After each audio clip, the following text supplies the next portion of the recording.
Welcome to another edition of Intentional Conversations. On Intentional Conversations, we seek to interview leaders in men's ministry to help men grow spiritually and help leaders and pastors to reach men in today's culture. Discussing issues men face every day, it is a program where a men's ministry leader interviews leaders in men's ministry. I am your host, Mike Sandlin, and I thank you for joining us today. On our program today, we'll be speaking to Mark Hancock, CEO of the largest Christ-centered, boy-focused scout troop organization in the country. As families across the country gather to celebrate the holidays and give thanks, Trail Life USA is taking time to thank God for the growth and expansion of the organization since its inception in 2014. Trail Life USA is a premier national character development organization for young men, producing godly and responsible husbands, fathers, and citizens. Troops exist in all 50 states and are growing as Trail Life USA expands around the country. Mark, I welcome you to the program. Thank you for joining us, man. Thank you, Mike. It's great to be here. Good. It's good to see you. Let me share a little bit about your bio first before we really get into the meat of our program, if you don't mind, so our listening audience can know a little bit more about you and who you are. Well, Mark began his career founding an advertising agency that grew to national prominence over 15 years. His conversion to Christ led him into a ministry as a youth and college pastor, an associate pastor, a homeless ministry director, and a global event director for the international ministry, organizing events on 5 continents. He holds 2 master's degrees in mental health counseling field, has spent a number of years in private practice, and has taught at secular and Christian colleges. Mark is the author of the book, Why Are We Sitting Here Until We Die?, as well as 2 booklets, Let Boys Be Boys, 3 Winning Strategies for Leaders of Boys, and 5 Critical Needs of Boys. Mark has been a guest on numerous radio and television programs, including Fox Nation's Starnes Country, Family Life Radio, and James Dobson's Family Talk program. In 2017, Mark was named to American Family Association's 40 Faithful. He is an author, award-winning writer, and a conference speaker, and he serves as the Chief Executive Officer of Trail Life USA and lives near Greenville, South Carolina with his wife of over 30 years, and they have 2 sons. And Mark, I do appreciate you joining us today, and I thank you so much for it. But, as we get our guests on, I always ask my guests 2 questions as we begin, just so we can get to know you a little bit better and what God's doing in your life. First question is, what is a Bible verse that's speaking to you at this time? Or maybe a personal favorite verse, or maybe a verse that you center your ministry around, and why is that verse so important to you? Wow. Well, let me give you 2 of those. One is Colossians 1:10 is a Trail Life verse, and that's a verse that talks about walking worthy. Mm-hmm. And that's our motto in Trail Life USA, is to walk worthy. That's what we encourage our trailmen to do. But personally, what I've been focused on a lot, Mike, and what's really been speaking to me is in 1 Thessalonians, Paul says this very simple thing, and you can read right over it. If you're not paying attention to it, you might miss it. But it's in chapter 2, I think verse 8, right in the beginning of that chapter. He says, I'm not quoting exactly, but he says, "We loved you so much that we gave you not only the gospel of God, but we shared our very lives as well." Amen. And I thought, wow, this is the Apostle Paul. Now, how important is the gospel of God? Well, it's very important. But Paul is saying, listen, I didn't just share with you the gospel. I shared with you my very life as well. And so he puts that on the same standing, like the fact that he shared his life with somebody was just as powerful an experience for him. He says, "We loved you so much." Well, it's easy for believers to say, yeah, you love somebody so much, you want to share them the gospel. I want to share them the gospel. Get them the gospel. Got to get them the gospel. And that's true. And that's powerful. He's not discounting that at all, but he goes that step further. He says, I didn't just do that. I also shared my very life as well. And that just really speaks to me powerfully about the work that we have to do as a mission in Trail Life, and also what I think every believer is called to do, because it's so hard to make those connections in today's world.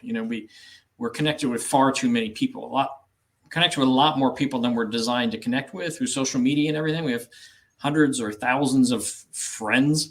Yeah. So we have all these shallow connections, but Paul was talking about the depth of a connection, saying that's on on the same standard is as powerful and life-changing as sharing the gospel. So that's speaking to me right now. Yeah, that's powerful. That's one of my life verses, actually. And, is it really?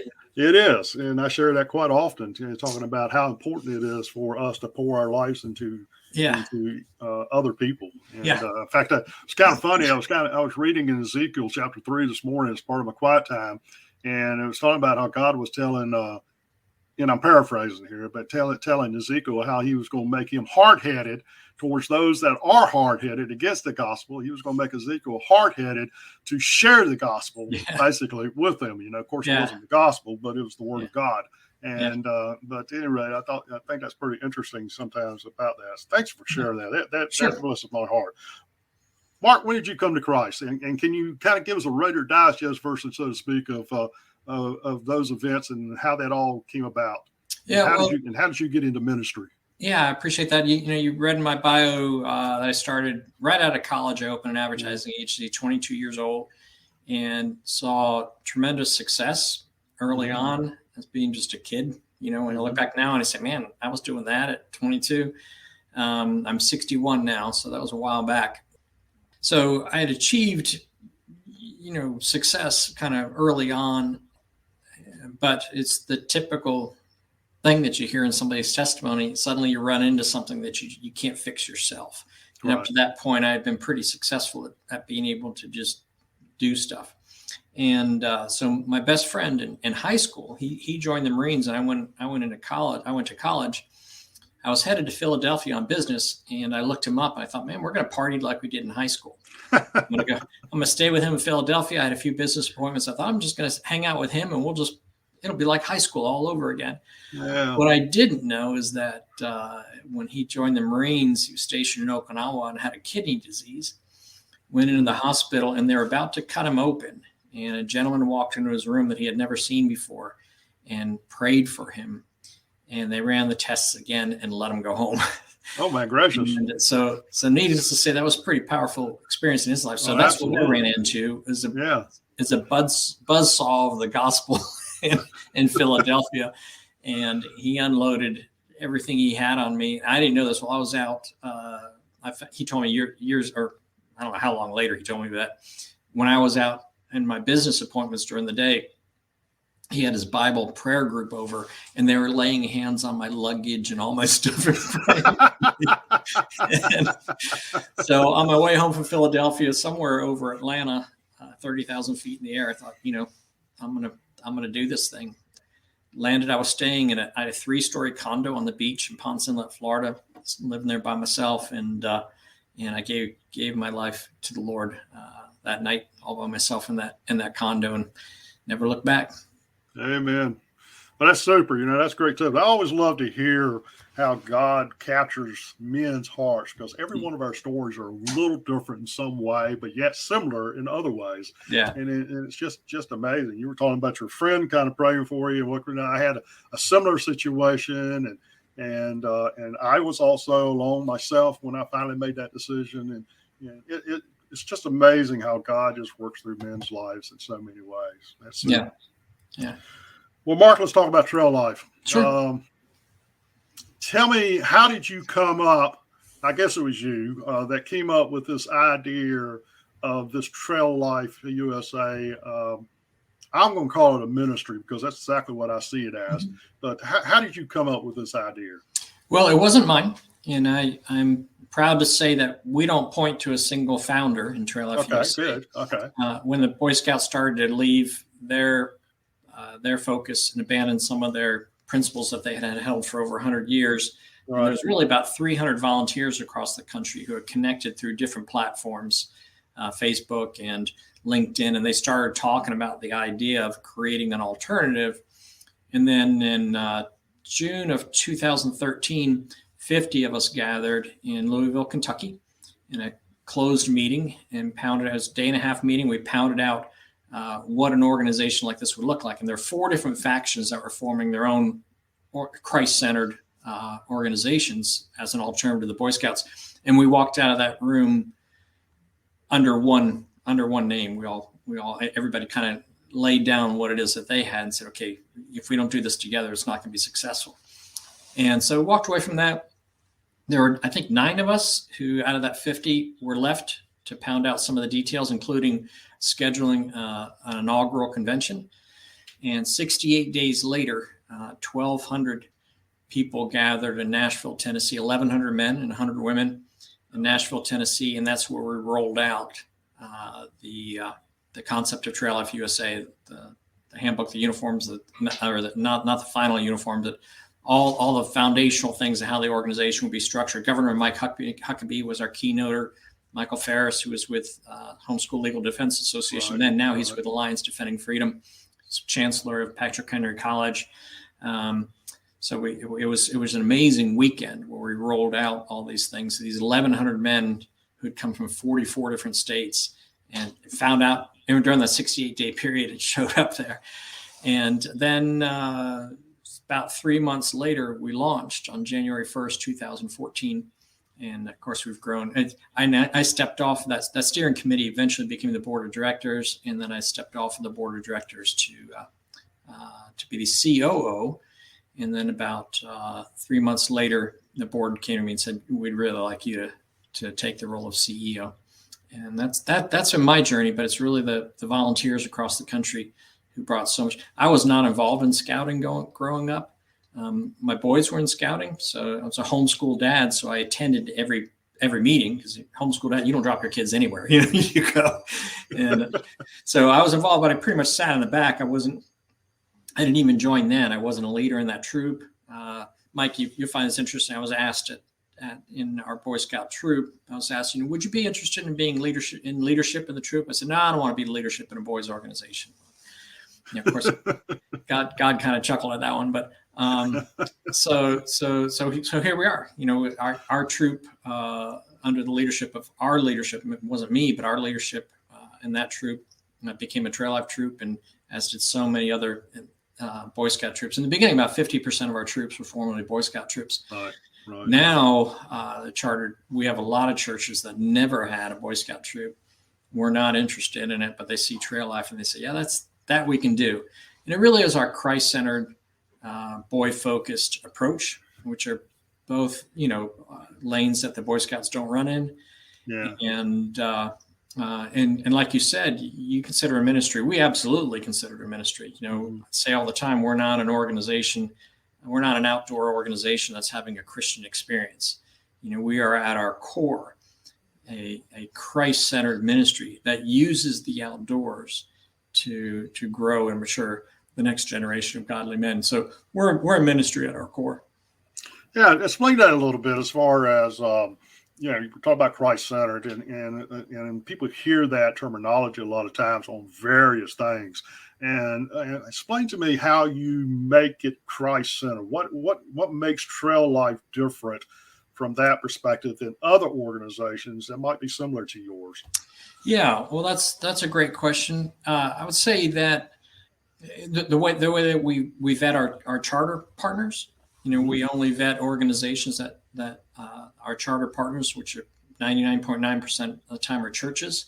They go through a vetting process. We make sure that they're biblical churches. We make sure that they align with not only our faith, our statement of faith, but also our statement of values, which does things like gives a definition for, talks about some things around human sexuality and purity and those sorts of things. So it's a little bit disappointing to see how many churches don't qualify along our statement of values to charter a Trail Life USA troop, because we're biblical in terms of our definition of marriage and those sorts of things. And so from that standpoint, that's just who we are. If we cease to be that, there'd be no reason for us to exist, because you're right, there are other organizations who are doing kind of the same stuff, but we are doing it with an unapologetically Christian stance.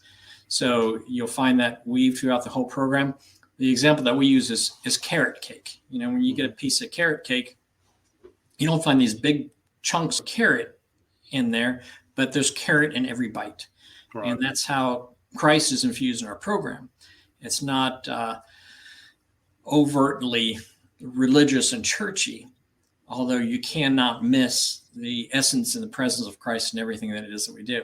So that allows us to be flexible in terms of the ministries that we're working with, because we're not a theological organization that brings doctrine, but we do bring this promise, this biblical approach, but we allow the different denominational churches and faith traditions to operate within that approach.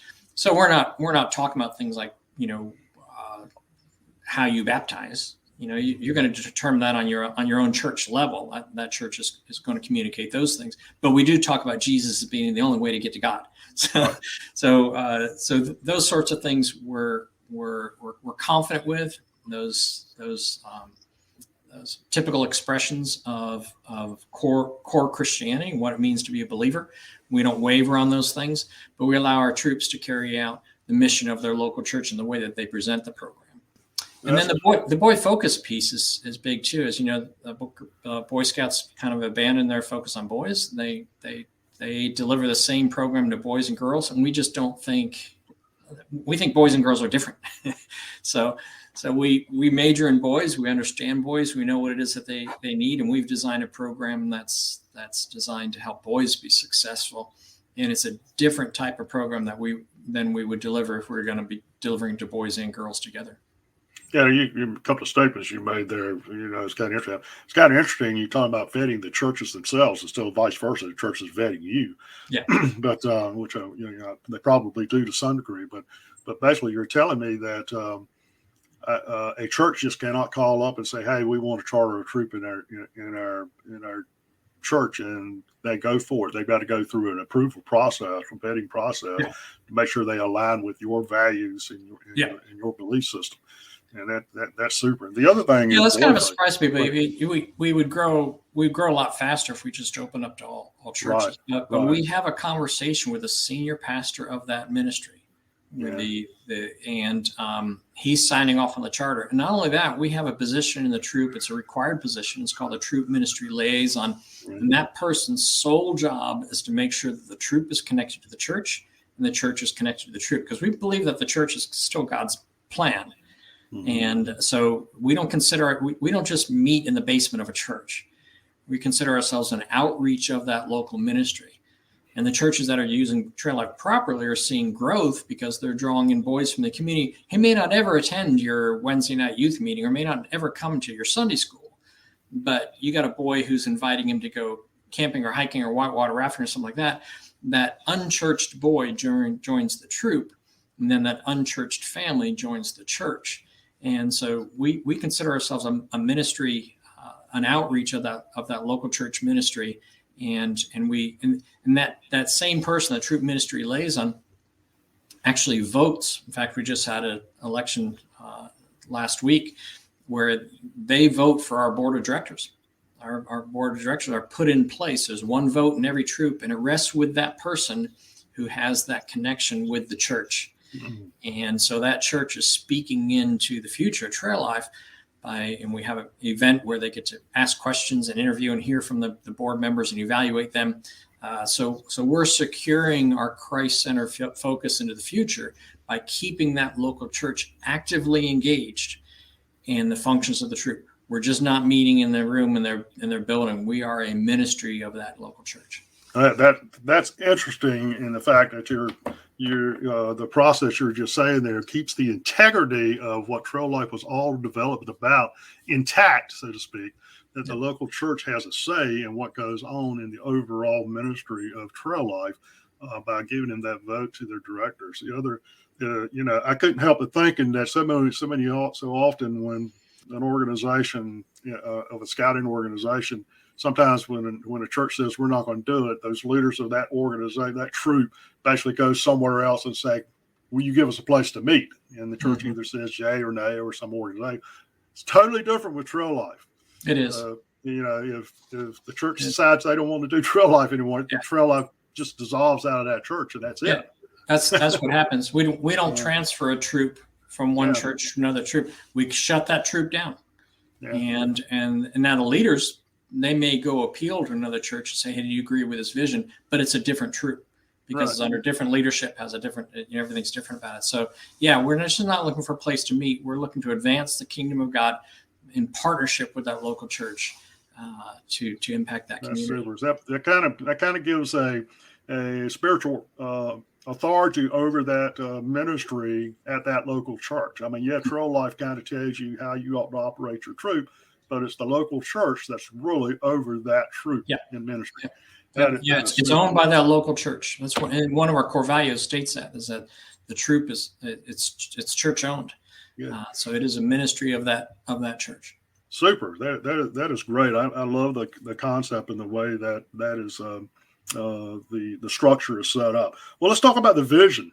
I mean, we kind of mentioned it a little bit in the mission and so forth. I pulled it up on your website and see what you have. Would you speak to that a little bit about what the core vision and core mission is? And I noticed the motto. The motto is to walk worthy. Right. And so, but anyway, if you talk towards that a little bit. Well, the vision is to be the premier youth organization that makes a difference and raises up godly men, citizens. And I'm not quoting that exactly, but our mission is to guide generations of courageous young men to honor God, lead with integrity, serve others, and to experience outdoor adventure. So that's our mission, and we're clear on that. You know, it's so easy in today's culture to get distracted by other things, but we're constantly bringing ourselves back to that mission. We're building generations of courageous young men who will honor God. You see that all through the program. Lead with integrity. You know, we're teaching boys to lead. We're putting them in leadership positions. We're teaching about integrity, biblical integrity. Serve others, which is such an impactful type role in a community for a young man to be serving that community, and then experience outdoor adventure. See, Mike, we knew that boys needed something to attract them to the program. So we talk about our focus on three things: adventure, character, and leadership. And the boys come for the adventure, but the parents love that they're getting the character and the leadership growth as they're achieving the mission. Super. That's good. How many troops are there in the United States right now? We're just coming up on 900 troops, 900 different churches. We're in all 50 states. Gracious. Are you going outside the United States any? We don't have any plans to right now. You know, one of the greatest things, I mean, you know, about this country is our religious freedoms. Right. And we're concerned about having to sacrifice those in other countries. And we're concerned about the effects it would have on the USA organization if we were to do that. In other words, if somebody was able to bring a case here and say, well, you do this in such and such a country and you sacrifice this because they don't allow that in the country. Yeah. So do you really believe that here? Do you have to have that here because, you know, it's not that important to you because you're willing to sacrifice it in other places. So we don't have any plans to go outside the country. We do have a lot of military folks in our program, and we have a lot of law enforcement community is huge. And so those military families are moving a lot, and we're working on an accommodation for those boys who may have been part of a troop in the United States to function overseas. And of course, one of the things that COVID taught us is that there are ways to conduct this program virtually and still be successful. So we're looking at ways to function with boys who may be living in other countries, but for the most part, they're going to come under, a United States troop, and we wouldn't be starting a mission or having a charter organization in another country. That's good. That's good explanation. I appreciate you sharing that and how that happened. How did COVID affect Trail Life? I know it's affected just about every ministry in the United States in some form or fashion. And so the last 18 months to 2 years has had to have some kind of effect on Trail Life. I don't know if it's stunted your growth or if it's increased your growth. You talked about meeting virtually. So how did it, what did you have to do as you walked through that? Yeah, well, it's really remarkable, the growth that we've seen. We had our best year yet. In these last 18 months, we've seen more growth than ever. We added 5,000 new members in September alone. We added 18,000 new members last year. And I think it's because, or we know that it's because there's a couple of things that we point to. One is that the outdoor focus. You know, one of the safest places you can be is in the outdoors. So our troops could continue to meet, even though the churches couldn't. Your troops would find a place. They meet outside on the property, the church property. They meet in the parking lot and someone would set up portable tents. They just meet outside because the outside was the safest place to be. So when other things were being shut down, Trail Life troops were still able to be active. Now, there were cases where the churches would say, no, we don't want you meeting at all. And they met virtually. I can't tell you how many meetings I got to attend virtually because, I can't get to all of them in person, but I would get an invitation. And so a couple times a week, I'd get to pop in virtually in a meeting and just say hello and greet the trailmen. So I had a year where I got to speak to more trailmen than probably in the history of the organization. But we just really saw growth during that time. And the growth as things have been opening up has just been phenomenal. We had, I think, 8 record-breaking months in a row, and we just continue to see that kind of response. Some of the things we did during COVID and the biggest parts of the lockdown back in March and April of 2020 is we held backyard events, backyard campout events, and we called for families across the country, to camp in their backyard. And we had, I forget the number, like 12,000 families participate in our first backyard campout. And then we had a backyard concert where we had For King and Country performed virtually. And so people camped in their backyard and they set up screens and projectors and watched this online concert, this virtual concert with the band For King and Country. We had the Gettys. We had a backyard campout and movie night and with Keith Getty. And they sang In Christ Alone, gave us a little mini concert. And then we watched the movie Pilgrim's Progress.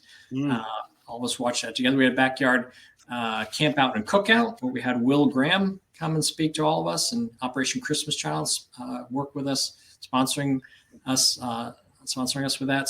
So we did these backyard camp out and concert, movie, cookout, these sorts of events, and just had tens of thousands of families participate across the country because folks were itching to get outside.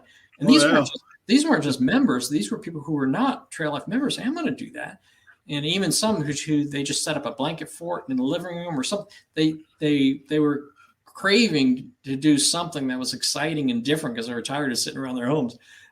So we had them post videos, and just hundreds of videos got posted showing the families camping in the backyard and having a great time. So, we took, and this is something that we hope that we ingrain in the boys, that boys understand, is that you can find purpose in difficulty. And when we read the Bible, we see that over and over again. These difficult things, that situation that people are placed in, but the ones who pressed through and looked for the heart of God could find purpose in that difficulty. And that's what we did in the time of COVID, is we found purpose in that difficulty, and we reached more families than ever through the backyard campout thing. We never would have reached that many families. So tens of thousands of families across the country we were able to reach. So we found the purpose in that difficulty, and we think that we blessed a lot of folks along the way. Oh man, you bring back memories talking about backyard camping. I did a lot of that backyard camping when I was growing up too, but it was nothing like that. I'll tell you. And but that is super. That is some great word there and great ideas. Even just coming away from there, that parents could do with their kids and things like that. I don't know if they'd be able to tap into the Gettys and so forth, but they could definitely have some great time with their kids, but just by doing that. Yeah. Trail Life is really, I'm telling you, it's fun. What else does Trail Life do? You talk about backyard camping and how you work through that during the COVID and being able to speak into, but what are some of the activities that a particular troop might do? I don't know, weekly or monthly or annually or whatever the case may be, as a mission to the young boys. Yeah, well, a typical troop will meet weekly, and they'll work on things like their badges and their advancement and things like that. We have a robust awards program that teaches boys all sorts of things. Our highest award is called the Freedom Award, which, if you're familiar with the Eagle, it's sort of like that, but it is a more difficult award to achieve, and it has. How's that different? How's it more difficult? Because even in the Boy Scouts Eagle, they have to have a project and they have to plan it, put it together, and execute it all by themselves, basically. And, it has a lot of those same elements, but we just really believe in boys. And over the years, that award has softened in terms of the requirements. and we're back to believing in boys.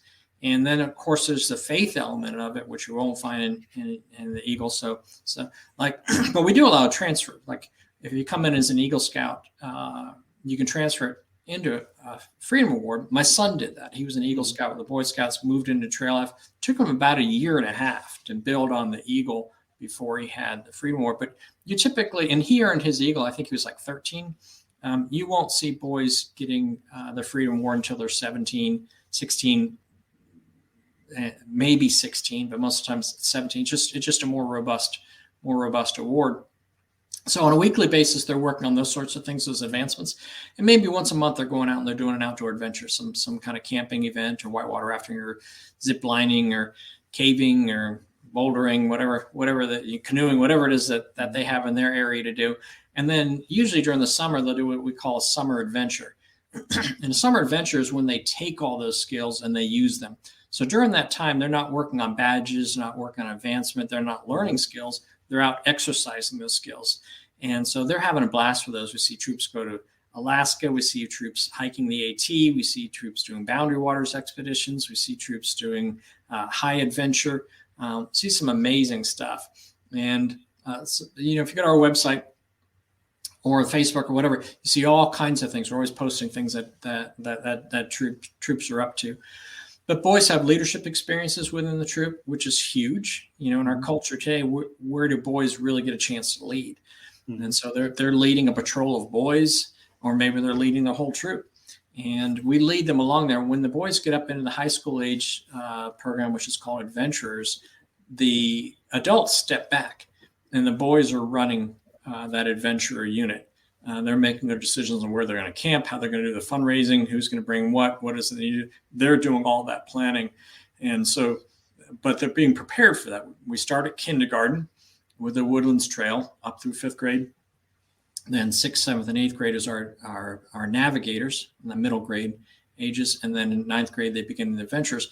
But all along the way, the leash is kind of being lengthened to where it's eventually removed, and those boys are leading that patrol. They're leading the troop. They're making the decisions, and they're succeeding or they're failing based on the decisions that they're making. Failure is a huge learning opportunity. So we've taken all the bubble wrap off the boys, and even though we put them in a safe environment, we have a health and safety guide and all kinds of directives. We have a really good child safety youth protection training program and policies in place to keep boys safe. Right. But we do let them explore risk and competition, get out on the edge of those things to see what it is that they're capable of doing. A boy in North Carolina not too long ago, his father was taken out of his home for horrible, horrible circumstances. And he was left with his mother and 3 siblings. And she hadn't worked in years. And so it was a tough struggle. Well, Trail Life Troop found out about them and said, "Hey, we will pay for the membership of your boys if you put them in Trail Life, and we'll surround them with good, godly men." And the family stepped up, bought them the uniforms, gave them everything they need to start. Well, one of his first things was like a 50-mile hike. He came home from that hike. He said, "Mom, the first day was 5 days." He said, "The first day I thought I was going to die. The second day I could barely stand up and get out of my tent." Guys going into the military and basic camp can't even hardly go 50 miles. And you got I slogged through the day. So the 3rd day I saw the summit. The 4th day I dragged myself to the top, and the 5th day I stood on top of that summit. Hey, man. He said, "Mom, that was the greatest feeling of my whole life." Now that's solid gold for that mom who's saying, my son has got to learn to experience hard things and push through them. What a life lesson for him in that state that family was in at that time, where he walked away from that with that, settling in his heart. I can do hard things. A lot of times we don't let our boys do hard things. We rescue them before they get too far. We don't like to see their feelings hurt. We don't like to see them have to work hard, or those sorts of things. But in Trail Life, we encourage that sort of independence. We want boys to succeed, and you can't succeed. If somebody takes a success away from you, it isn't yours. So we're challenging them at the edge of their abilities, and they're loving it. Because I remember, that's the environment. That's why video games are so popular, because they're challenging boys to go to the next level, win the next thing, get the next points. Where are you? What level are you at? Where? I mean, they love that challenge. And in video games, they get that experience of failure and then trying harder and succeeding over and over and over again. And that's why they love that environment. And when we can replicate that in real life, they love what we're doing there too. Give me a challenge. Let me work at it. Even if I fail, let me brush myself off and try again. That's why video games are so exciting for them. And that's why trail life is attracting them by the thousands. Yeah, you made an interesting comment there towards the end about challenging. You know, I was talking to someone here not too long ago, and he was talking about his ministry, how they get young men. We're talking about young men in the late teens, early 20s, in under a mentoring or discipling ministry. And within a short period of time, they bail. They just quit. And he wanted to know what I thought the reason why. And I said, because we've got young men who are growing up today who are not being challenged and understanding that failure and getting back up and trying again and keep doing that and understanding that's part of life, part of going through life. And so it is. Well, risk and competition is huge for boys. You know, we talk about this all the time. We really believe that boys today they're unguided and that they don't have enough male mentors in their life. They're ungrounded in that we've taken away truth and biblical foundations. They're unappreciated because we think that they're just like girls when they're not, and they're uninspired because we take risk and competition away from them. So in Trail Life, we restore all four of those things. We guide them with good Christian men who are mentoring them. We ground them in the Word of God and the absolutes of the truth of the Word of God. We appreciate them because we would design a program that speaks to to who it is that they are innately, who it is that God's designed them to be. And we inspire them by giving them risk and competition and challenges that are a little bit beyond them, and we let them succeed. So that's critical stuff in the life of a boy. And I think we're hitting on all cylinders right now in Trail Life. Yeah. Let's talk about it. We're coming up on time, and this is something that I could continue talking to you about for quite some time. But there's two areas I definitely want to talk a little bit about. And that is the importance of fathers and father figures to these boys in trail life and how you accomplish that. You just mentioned a few minutes ago an example where you had a family where the dad, I don't know if it's any fault of his own, probably was, but he ended up having to be pulled out of the home. You had young boys that didn't, so you had other people, you had a troop to step up. So how important is it for fathers and father figures in the trail life movement? Ministry, excuse me. Yeah, real important. You know, 43% of homes right now, with boys don't have a father figure. And 78% of teachers are female. So boys are pretty much being led by women. And that's not a bad thing, except a woman is a great role model for a girl, but a woman isn't a great role model for a boy. You know, in that situation, that single mom household, this mom is doing a Herculean task of raising that family. Well, basically what she's communicating every day is, I don't need a man. And what the daughter is getting is, I don't want a man. And what the boy is getting is, what is a man? Because he doesn't have that example. So it's critical. And I think any legitimate call to manhood must include the call to be either a dad to a son of your own, or a dad-like to a boy who doesn't have a dad, because they don't have these role models. Girls are excelling in every category. Boys are now twice as likely to be in special education, 3 times more likely to have ADHD. They have fallen behind girls in every single academic category because girls have great role models in these strong women who are making it and teaching them and leading them. They see that all the time. Boys lack that. Men need to step up, take their place. They need to find an organization like Trail Life or somewhere where they can pour into a boy's life and make a difference. I don't think there's any higher calling that. Boys are desperate for male mentors and leadership, somebody to show them the way. And you and I, our generation, we went through participation trophies and all that stuff. And as a result, we may have missed that, but we've got to turn around and give to our boys the type of leadership that allows them to excel and to be who it is that they are, recognizes they're rough and tumble and they're different than girls. They develop more slowly than girls, physically, emotionally, so many ways. Boys and girls are different.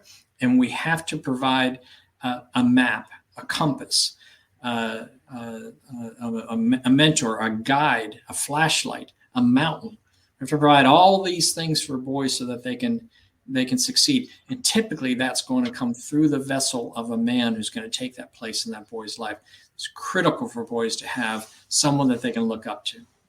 Thank you for sharing that. That is so important, and for the fact of men do need to be actively engaged in their sons' lives. It is important for a young boy to have that man in his life.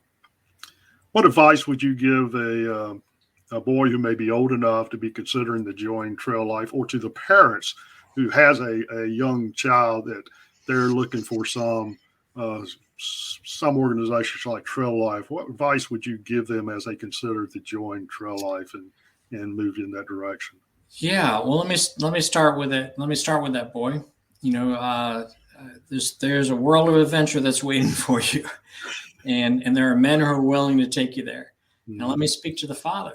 The dad in that household.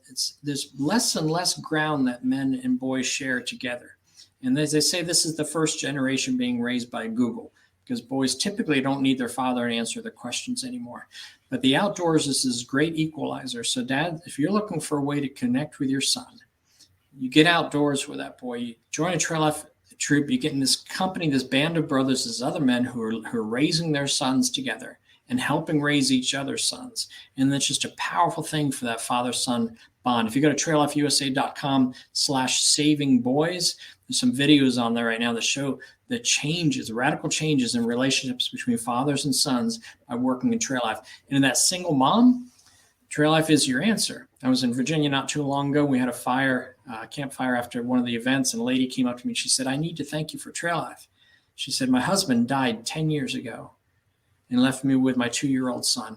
She said, "I cried out for God. I cried out to God that when he got up and approaching his teens, that God would provide a community of men to help mentor my son, because I know that he needs that." She says, "My husband will want me to thank you. My son is a navigator in Trail Life USA, and he's surrounded by godly men who have stepped in or are filling that gap. My husband will want me to thank you." That's powerful stuff. So single moms, if you're looking for a way to fill that gap for your son, and it is a real gap, you can't do it all. My gosh, you're doing amazing work. What it is that you're doing is I don't know that I could never take the place of a single mom in a household. Oh, yeah. And the truth is, there's no one who can really take the place of a father in a household. So Trail Life provides that opportunity. Godly men, background check, child safety, youth protection trained. We have policies, procedures that they follow after, they must follow after. And we just think it's a great organization. So as a boy, here's the answer to your call for adventure. As a father, here's a way you can connect with your son. Best kept secret about Trail Life. You're going to end up with a band of brothers and those other men, because the boys go to bed and you're sitting around the fire with those other men and you're talking about your work. You're talking about your marriage. You're talking about how you can be a better father. You're going to grow closer to those men. And for the single mom, Trail Life has a place that we can help your son get what it is that he needs. Yeah, that's super. That's great. Great advice. Great word.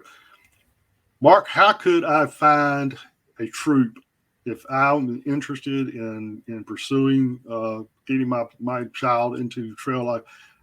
What do I need to do to try to find a troop near me? Well, you go to traillifeusa.com, and the tab is Get Connected, and then there's Find a Troop. If you click on Find a Troop, map of the United States pops up. You can put in your zip code or your address, your city or whatever. You can put how far you're willing to drive, and it'll show you the troops that are within that distance for you. And there's a button you click, and you reach out to the troop and you let them know you're interested in being a part. Now, again, because of our safety procedures, think that you just don't show up at a troop. You reach out to them and say, "I'm interested," and then you'll get an email or some kind of response from them that says, here's how we get connected. Here's where you go. This is when we meet. So that's how you find a troop. If there's not one in your area, in that same area, there's Start a Troop. And it shows you how you can go through the process of getting a troop started in your church. I think every church needs to have a Trail Life troop. And it shows you how to get a troop started in your church. It just takes 5 adults who are on this mission. It's interesting, Mike. Sometimes we'll ask them, "Well, how many boys do you think you're going to have in your troop?" And they'll say, "Probably 20. They typically start with about 40. And it's because they say, "We don't know if boys can be interested in this or not." When word gets out, what it is that you're going to be doing, what it is that you're starting your church, boys just come out of the woodwork. Yeah. So it's not that hard to start a troop. There is some effort in the beginning, But when those dads and those sons start showing up, now you've got some help, and you have people you can share the load of running that troop. So traillifeusa.com / get connected, or you can just click on the Get Connected tab. I'll show you how to find and start a troop. Great. Well, Mark, we are coming up on our time, and we're going to have to end our conversation. And like I said earlier, I could keep talking about this because this is really interesting to me about what Trail Life USA is doing. And I'm just looking forward to seeing and hearing more about the ministry and what's going on, and continue to get the word out in my area about how valuable Trail Life is to our young boys and young men even. That are in that transitional stage of growing into manhood. Mm-hmm. I want to give you a couple of minutes just to share whatever's on your heart as we close out to help our boys and our dads, our single moms, and whomever else you may want to speak to right now of a word of encouragement and what they could do as parents and as leaders. Yeah, and I appreciate that. I would want to speak to the adults who are listening, and men, I want to say that that there's a call in your heart to do something more. God's always calling us, I believe, to the next thing, and He equips us for that. And I know there's a lot of men who are frustrated, saying, I really love Jesus. I really want to do something in the kingdom. I want to make a difference, and they're struggling to find that place to do something. I would say reach out, find a Trail Life troop or start one, and get in with those men and begin to make a difference. You can impact a generation. I really believe what I've had in my heart is this expression over and over again that God is raising up a remnant. A remnant is rising. And I believe that is men who are rising up to take the rightful place. We've skipped a generation or two as we've ridiculed men, as we've taken manhood out of our culture. And I believe that God is restoring biblical masculinity, and He's doing it through men. And so it's time for men to step up and stop letting the women run the church. Ooh, I'm preaching. Men need to step up and take that rightful place and take on the challenge of leading the next generation. That's what we're supposed to be doing. And we have to stop outsourcing that and giving that to somebody else to do. I'm talking about a youth pastor. I was a youth pastor for 15 years. Now I look at it and I say, man, how many families outsource their boys to me? I love youth pastors. Absolutely love youth pastors. But dads and men, we need to step up and come along those that youth pastor isn't going to be able to do it on his own. You got to step up and get something going for the next generation of men. And for the moms out there, I would say, your son needs something. God is raising up a remnant, and He needs godly men to do it. So find a place for your son to grow up into a godly. Trail Life is just one of them, but find a place. Men, find a place where you can engage in raising up the next generation. Moms, find a place where you can help your son be engaged in something bigger than he is, that can challenge him and can grow him into the godly man that you've been praying for. Amen. I thank you for sharing that. Folks, if you're listening in, you want to know more about Trail Life and their ministry and how you can connect with them, you can go to their website at www.traillifeusa.com. That's traillifeusa.com. And you can find out all that Mark has been talking about today and sharing about how to get connected and where you can possibly find a troop or even get a troop started, begin that process. In ministry. Mark, if someone would like to reach out to you or one of your team members to have you speak at their church or your organization, how would they do that? I think there's a email address on our website. I believe it's contact@traillifeusa.com or maybe info. Excuse me, but I know just some contact information. Love to come out and talk and share some of this journey. We speak at a lot of homeschool conventions. We speak at a lot of Iron Sharpens Iron meetings. And so maybe we'll run into you there, but be glad to come out and talk with your group about the mission and vision of Trail Life. Yeah, that may be one, but I was just looking at your website. You've got home office at traillifeusa.com too. That'll work. That'll work. That's pretty good. Most of the time I see info, but this was directly to your office. That's great. Yeah. Well, folks, I encourage you to do that. I encourage you to reach out to Trail Life, find out more about them by going to their website at traillifeusa.com or contact them through through one of the links that's on the website there. I think it's very beneficial. And Mark talked about iron sharpens iron. Yeah, they do. And most people who follow me know that I manage an Iron Sharpens Iron conference here in Southeast North Carolina, and Trail Life will be there.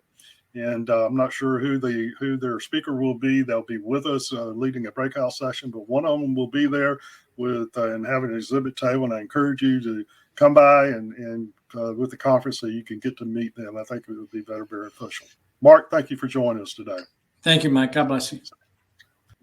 If you'd like to know more about them, like I said, reach out to traillifeusa.com, and you can find more that you can for me. If you would like to know more about what I do, you can reach out to me at capefearmen.net, or you can email me at mike.sandlin@capefearmen.net.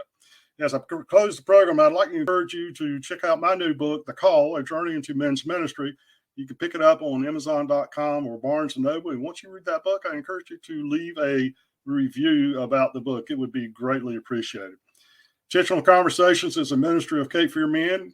And I thank you for joining us today. And before we leave, I'd like to leave you with a blessing that a mentor used to pray over me after we ended our time together. He would say, I pray God will give you a rock to stand on, a brook to drink from, and a tree to shake you. So this is Mike Sandlin saying God bless, and I hope you will join us next time on another Intentional Conversations with Mike Sandlin.